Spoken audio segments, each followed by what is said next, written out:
मित्रों, आप सभी तो ये जानते ही होंगे कि हिंदू धर्म में साल में 4 नवरात्रि मनाई जाती है, जिनमें चैत्र और शारदीय नवरात्रि का काफी अधिक महत्व है।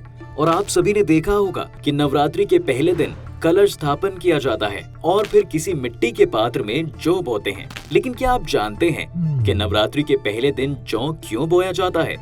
अगर नहीं तो इस वीडियो को अंत तक जरूर देखें। नमस्कार दोस्तों, द डिवाइन टेल्स पर आपका एक बार फिर से बहुत बहुत स्वागत है। मित्रों, ऐसा माना जाता है कि जौ बोने की परंपरा शाकंभरी देवी से जुड़ी हुई है, जिससे जुड़ी कथा का वर्णन दुर्गा सप्तशती से किया गया है। दुर्गा सप्तशती के 11वें अध्याय में वर्णित कथा के अनुसार देवी और देवताओं की स्तुति से प्रसन्न होने पर शाकंभरी देवी सभी देवी देवताओं से कहती है कि देवताओं, जब पृथ्वी पर 100 वर्षों के लिए वर्षा रुक जाएगी और पानी का अभाव हो जाएगा, उस समय मुनियों के स्तवन यानी स्तुति करने पर मैं पृथ्वी पर अयोनिज रूप में प्रकट होंगी और अपने 100 नेत्रों से मुनियों को देखूंगी। अतः मनुष्य शताक्षी नाम से मेरा कीर्तन करेंगे। देवताओं, उस समय मैं अपने शरीर से उत्पन्न हुए शाकों द्वारा समस्त संसार का भरण पोषण करूंगी और जब तक वर्षा नहीं होगी तब तक वे शाक ही सबके प्राणों की रक्षा करेंगे। ऐसा करने के कारण पृथ्वी पर शाकंभरी के नाम से मेरी ख्याति होगी और ऐसा माना जाता है कि देवी के शरीर से उत्पन्न हुए शाक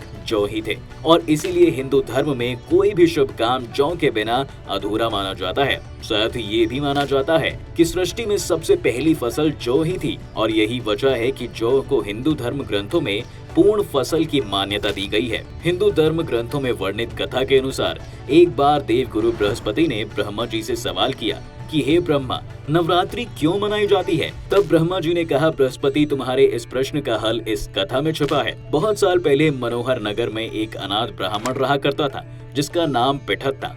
वह देवी दुर्गा का बहुत बड़ा भक्त हुआ करता था। युवा होने पर उसकी शादी हुई और फिर कुछ दिनों के बाद उसकी पत्नी ने एक कन्या को जन्म दिया, जिसका नाम सुमति रखा गया। जब उस कन्या को ज्ञान हुआ तो जब भी पिठत देवी दुर्गा की पूजा अर्चना करता, वह कन्या वहाँ बैठी रहती।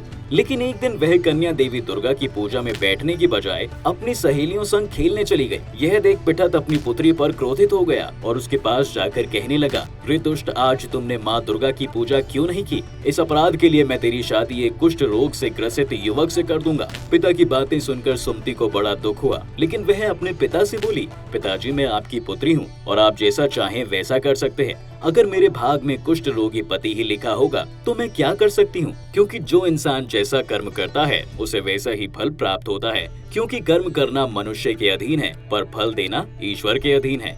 अपनी पुत्री सुमति के मुख से ऐसी बातें सुनकर पिठत का क्रोध और बढ़ गया और इसी क्रोध में आकर उसने कुछ दिनों बाद अपनी कन्या का विवाह एक कुष्ठ रोगी से कर दिया। विवाह के बाद जब सुमति अपने ससुराल को जाने लगी तो पिठत ने कहा कि बेटा, अपने कर्मों का फल भोगो, देखे भाग्य के भरोसे रहकर क्या करती हो। पिता की बातें सुनकर सुमति सोचने लगी, क्या सच में मेरा भाग्य इतना खराब है जो मुझे कुष्ठ रोगी से ग्रस्त पति मिला? फिर वह अपने पति के साथ वन में चली गई और फिर अगले दिन देवी दुर्गा सुमति के सामने प्रकट हुई और बोली, हे पुत्री, मैं तुमसे प्रसन्न हूँ और तुम जो चाहो वह वरदान मांग सकती हो। तब सुमति बोली कि हे देवी, आप कौन हैं? मैंने आपको आज से पहले कभी नहीं देखा।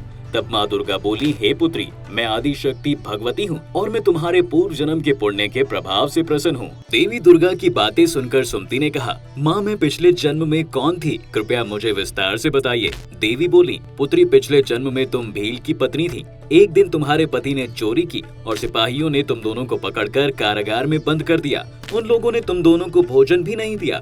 उस समय नवरात्र का दिन चल रहा था और तुम दोनों ने नवरात्र के दिनों में कुछ भी नहीं खाया और ना ही जल पिया था, जिस कारण अनजाने में ही सही, लेकिन तुम्हारा 9 दिनों तक नवरात्र का व्रत हो गया और उसी व्रत के प्रभाव से प्रसन्न होकर मैं तुझे यहाँ वरदान देने आई हूँ।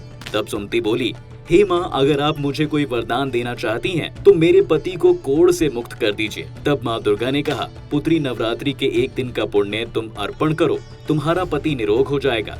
फिर सुमति ने ऐसा ही किया और उसका पति निरोग हो गया। यह देख सुमति देवी की स्तुति करने लगी। सुमति की बातें सुनकर देवी बहुत प्रसन्न हुई और फिर नवरात्र व्रत की विधि विस्तार से बताते हुए कहा, हे पुत्री, नवरात्र में 9 दिन तक विधि पूर्वक व्रत करना। यदि दिन भर का व्रत न कर सके तो एक समय भोजन करें। विद्वान ब्राह्मणों से पूछकर घट स्थापन करें और महाकाली, महालक्ष्मी, महासरस्वती देवी की मूर्तियां स्थापित कर उनकी विधि विधान पूजा करें और पुष्पों से विधि पूर्वक अर्घ्य दें।